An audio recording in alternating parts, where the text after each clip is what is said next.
Can you believe it? Shanghai, once a place where every inch of land was worth its weight in gold, is now enduring an epic real estate meltdown. A luxury home that cost over 10 million yuan back in the day is now going for a flat 3.3 million yuan, a huge loss to cash out. Officials rushed out a rescue package called the Shanghai 7 measures to ease purchase restrictions, but experts and the public aren't optimistic. The average price for second-hand homes in Shanghai has mercilessly dropped back to 2016 levels. Oddly enough, the nearby Ghost Town, built by Evergrande, is suddenly attracting new residents. Where will this real estate storm push China's economy? The woman who was devastated earlier, her property isn't in some remote spot, but right in Shanghai's Jing'an district on Qizang North Road. The deed shows it's 135 square meters, with a bonus 60 square meter garden terrace on the first floor, yet it's only selling at a 30% discount. And this isn't an isolated case. A Shanghai real estate blogger revealed that the average price for second-hand homes in Shanghai has fallen back to 2016 levels. Prime spots in Lujiazui that used to go for over 100,000 yuan per square meter are now down to just over 40,000 in some cases, a drop of nearly 70%. The foreclosure market is no different. In the fourth quarter of 2025, 70% of foreclosed properties in Shanghai sold at 50% to 70% off. Friends in Shanghai or other first-tier cities, what's the housing situation like around you right now? Has it really dropped that much? Feel free to share your observations in the comments. Not long ago, a Shanghai real estate influencer predicted big changes in the city's housing market. On the policy front, this online commenter nailed it. On February 26, 2026, Shanghai officially rolled out what's popularly known as the Shanghai 7 measures, significantly relaxing home buying rules. Let's break down the key points. First, lowering the threshold. For non-locals buying inside the outer ring, the required years of Social Security or tax payments drops from 3 to 1. Then, allowing more purchases. If you've paid full Social Security for 3 years, you can buy an extra unit inside the outer ring. With a residence permit for a full 5 years, you can buy one directly anywhere in the city. Next, boosting loans. For families buying their first home, the Provident Fund loan cap rises from 1.6 million to 2.4 million yuan, with even more for those with multiple kids. Finally, waiving property tax. Starting in 2026, adult children buying their sole residence are temporarily exempt from personal housing property tax. This policy packs a punch on paper, but Macquarie Group's chief China economist Hu Weijun noted in a research report that such measures might give the market a short-term lift but can't reverse the overall downward cycle. Hu Weijun added that China's real estate crash has driven prices back to 2016 levels, and turning that around would require more aggressive policy interventions to reshape market expectations. However, he doesn't believe Chinese policymakers will roll out unconventional measures at this stage. In fact, since the real estate market plunged into crisis in 2021, the Chinese government has introduced multiple rounds of support policies, including loosening purchase limits and cutting down payment requirements. But demand remains weak. The latest data from the China Index Academy,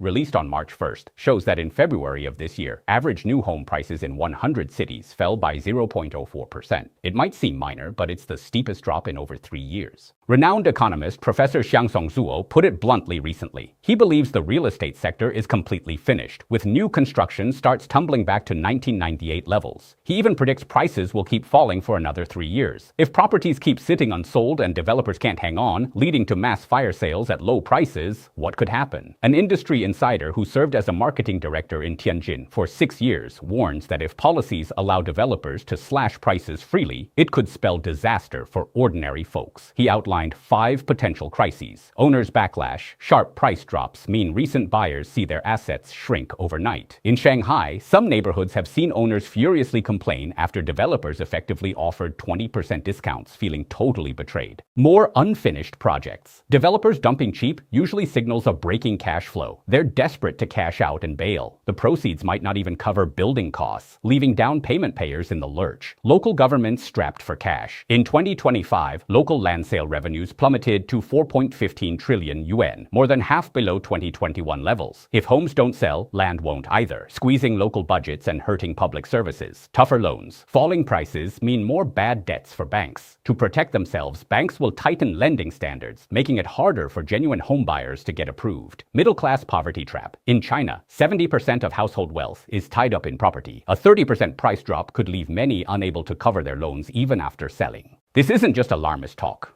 Take a Shanghai software engineer earning 300,000 yuan a year. He bought a home, his wife quit to prepare for the baby, then he got laid off. The property value sank from 4 million to 2 million yuan, with 2.8 million still owed on the loan. It eventually went to foreclosure for just 1.5 million, leaving him 1.3 million in debt to the bank. The couple both ended up on credit blacklists. The economic downturn isn't limited to housing. Brick and mortar businesses are suffering too. Videos online show Shanghai's Nanjing Road lined with shuttered stores, the crowds long gone. The data backs it up. China Index Academy reports that rents on key urban commercial streets continue to decline. It's not just retail spaces sitting empty. Office buildings are too. As of the end of 2025, Shanghai's Class A office vacancy rate hit 23.39%, while Shenzhen's reached 29.41%, both surpassing the 20% red line. Vacant offices signal widespread job losses. Recently, Shanghai's well-known lending platform Haibei slashed 30% of its workforce, affecting core teams with rapid cuts. Former employees say a group chat for graduates, code for laid-off staff, swelled to 500 members in no time, forcing a second group. A 41-year-old woman in Shanghai, after losing her job, sent out 700-800 resumes asking for just 3,000-4,000 yuan a month, plus basic social insurance, but still no luck. Amid the high pressure and sluggish economy of big cities, many young people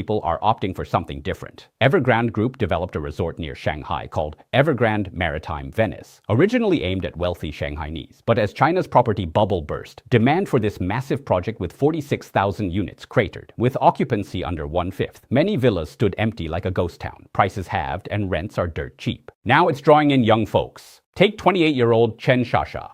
She used to work at a finance firm in Shanghai, earning 700,000 yuan a year. But the 9-to-6 grind felt like marching toward death. Fed up, she quit and moved here. She rents an apartment for just 1,200 yuan a month, and a nearby lunch costs under $3. No delivery apps or major hospitals, but with ocean views, fresh air, and low rent, she calls it the perfect life. She sleeps in until 10 a.m., lives off investment income, and enjoys an early retirement. Chen Shasha's story highlights a trend: young people fleeing megacities. Data shows that from 2019 to 2024, Beijing lost 1.6 million residents in their 20s to early 30s. With jobs harder to find and living costs sky high, they're heading to cheaper spots to lie flat. China's economy, especially the property market, is at a turning point. Homes are no longer a surefire investment. They become a burden for many. With cash tight, people hesitate to spend, businesses struggle, and employment suffers. It's a vicious cycle. For us regular folks, the best we can do now is manage our debt, avoid rash investments, and protect our savings. What are your thoughts on the current economic climate? Do you think housing prices will keep falling? Drop a comment below and let's discuss. If you found this video helpful, don't forget to like and subscribe.